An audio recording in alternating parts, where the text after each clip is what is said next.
예, 안녕하세요. 호치민 결혼설이 도우입니다. 오늘도 이제 국제결혼에 대해서 뭐 이런 얘기, 저런 얘기 좀 할 건데요.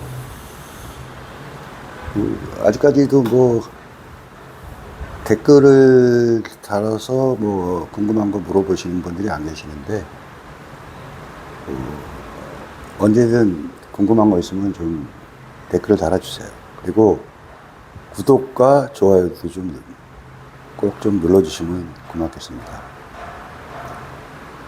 오늘은 이제 베트남 여성들이 국제 결혼을 하는데 어느 어떤 나라하고 좀 주로 하고 하는지, 또 베트남 국제 결혼은 합법인지 불법인지, 이거에 대해서 제가 아는 대로 이야기를 할게요.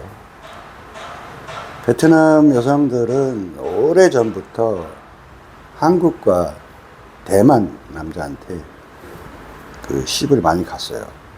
지금도 마찬가지고요. 지금도 대만 쪽에 대만 남성들도 많이 들어와요. 한국 쪽도 마찬가지고요. 가끔 뭐 중국 얘기도 나오는데, 한때는 중국도 들어왔어요. 중국도 들어왔는데 중국은 지금 많이 단속을 하고 있어요. 물론 이제 베트남은 국제 결혼이 사실 합법은 아니에요. 합법은 아니고, 뭐 맞선하다가 뭐 공안들한테 걸리고 이러면 단속 대상이 됩니다.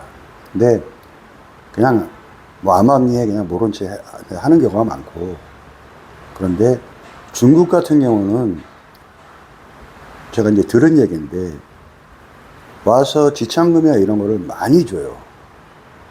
많이 주고, 이제 서류 절차도 그렇게 뭐 우리나라처럼 까다롭지가 않고, 그래서 일단 중국에 가면 연락이 안 된대요, 신부들이. 어디 지방, 뭐 중국이 땅이 워낙 넓지 않습니까? 그러니까 어디 있는지를 모르는 거야. 뭐 팔아먹었다는 얘기도 있고. 그러니까는 중국에도 지금 여성 그 결혼 문제나 여성 문제 이런 게 굉장히 심각해가지고, 일단 들어가면 연락이 안 되는 경우가 종종 있었대요. 그래가지고 막 그 부모들이 소개자를 고발하고 또 공안한테 잡히고 이런 현상이 많이 발생이 돼서, 지금은 여기 소개자들도 중국 결혼은 꺼려하고 있어요. 중국 결혼은. 잘못되면 막 공안들이 잡으러 오니까. 그 과정에서도 누가 고발하면 중국은 많이 단속이 되고요. 그 다음에 이제 대만은 이제 한국같이 똑같이 오래됐어요. 제가 초창기 이사할 때부터 그 시골 마을 이렇게 돌아다니다 보면 이제 집들이 잘 지어진 집들이 있었어요. 그러면 거기는 뭐 대부분이 그 대만으로 시집간 딸이 있는 거예요. 대만 남자들이 지참금도 많이 주고요. 처갓집에 결혼할 때. 그리고 마담비 뭐 이런 것도 한국보다 헐 많이 줍니다. 한국 그 업체는 대만에 비하면 한국 남자들은 돈 많이 쓰는 거 아니에요. 대만 같은 경우는 정말 뭐 신부 마음에 들면 바로 집도 지어지고, 그 정도로 경제적 능력들이 있는 사람들이 옵니다. 그래서 대만 쪽도 많이 선호를 하고, 그 대신 한국 남자들은 이제 조금 거기에 비해서 이제 돈 씀씀이가 좀 작죠. 작은 반면에 다 장단점이 있어요. 다 장단점이 있어요. 뭐가 장단점이냐면,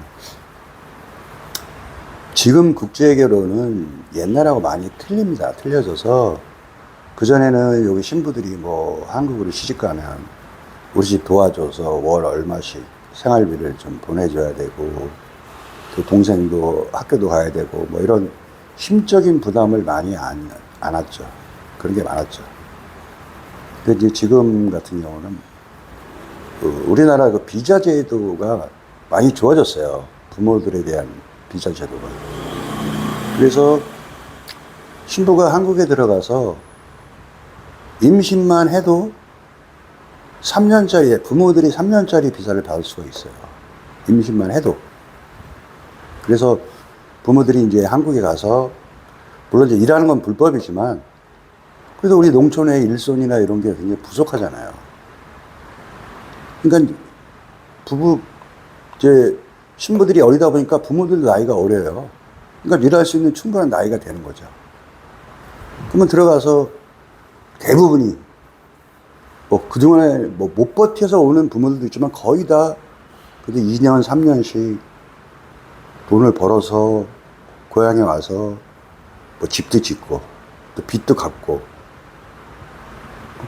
요런 현상이 자꾸 일어나다 보니까 어린 베트남 신부들이 또 주위에서 또 그런 걸 보는 거예요.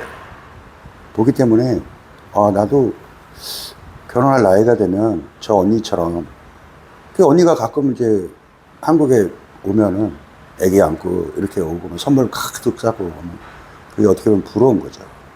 그래서 한국은 5년, 6년 동안 신부가 잘 살고 별 이상이 없으면 계속 들어와서 돈을 벌 수가 있어요.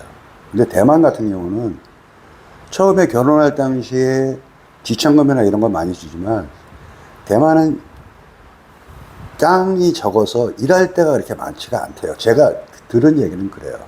일하는 곳이 그렇게 많지가 않대요. 한국처럼. 근데 한국은 일할 때는 많은데 사람이 없는 거잖아요. 사람이. 그래서 그런 장단점이 있어요. 처음 결혼할 때는 대만 남자들이 돈을 많이 쓰고 집도 지어주고 이러지만 그때뿐이고, 한국 같은 경우는 그래도 부모들이 와서 몇 년씩 왔다 갔다 하면서 돈을 벌 수 있고, 또 딸 사는 모습도 보이고, 또 딸도 부모들이 베트남에 있는 것보다 한국에 와 있으면 한 달에 한두 번씩 얼굴 보고 마음이 놓이는 거죠. 그러니까 안정적인 결혼 생활을 할 수가 있는 거예요. 그래서 옛날하고 그게 많이 틀려졌죠. 그래서 제가 결혼시켜준 신랑 신부들도 부모들이 아주 나이가 많으면 도와주는 경우가 있어요. 부모들이 좀 몸이 아프거나 이런 부모들도 있죠. 한국에 못 오는 거야. 그렇다고 해서 언니, 오빠를 초청하려고 해도 그거는 좀 까다로워요. 그거는 좀 조건이 부모를 초청하는 것보다 형제자매 초청하는 건 좀 까다로워요. 어떻게 하다, 물론 이제 들어오는 사람도 있어요. 어떻게 이제 신랑들이 사유서 같은 걸 제대로 잘 쓰고 이렇게 하면 들어오는 경우가 있는데, 그래도 부모들이 들어오는 것보다는 많이 까다로워요. 그래서 부모들이 나이가 많거나 또 부모들이 좀 어디 아파서 못 올 때는 그런 경우는 좀 신랑들이 좀 도와주는 경우가 있어도, 그 나머지 이렇게 부모들이 한국에 들어와서 돈 벌 때는 이 사람들이, 그전에는 이제 부모들이 오면 사위 집에서 있어서 사위들이 많이 불편했지만, 지금은 여기 SNS나 이런 데 보면요, 어디 가면 일당이 얼마고, 어디 가면 무슨 일을 하고, 이런 게 다 나와요. 또 자기들끼리 다 연락이 돼요. 그래서 우리는 사람이 필요하다, 어디로 와라, 먹고 자고 하루 일당을 얼마 준다, 하루에 몇 시간 일을 한다, 쉬는 날은 한 달에 며칠이다, 이런 게 다 공유가 됩니다.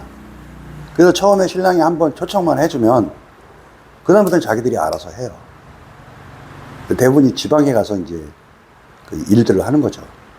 그래 나서 거기가 일자리가 좋으면 계속 거기서 일을 하는 거고, 또 가서 마음에 안 들면 또 옮기는 거고. 그래서 신랑들은 처음에 초청만 한번 해주면 그 다음에는 이제 부모들이 이제 알아서 하는 거예요. 그러니까는 옛날하고 이제 이런 상황이 많이 틀려졌어요. 그래서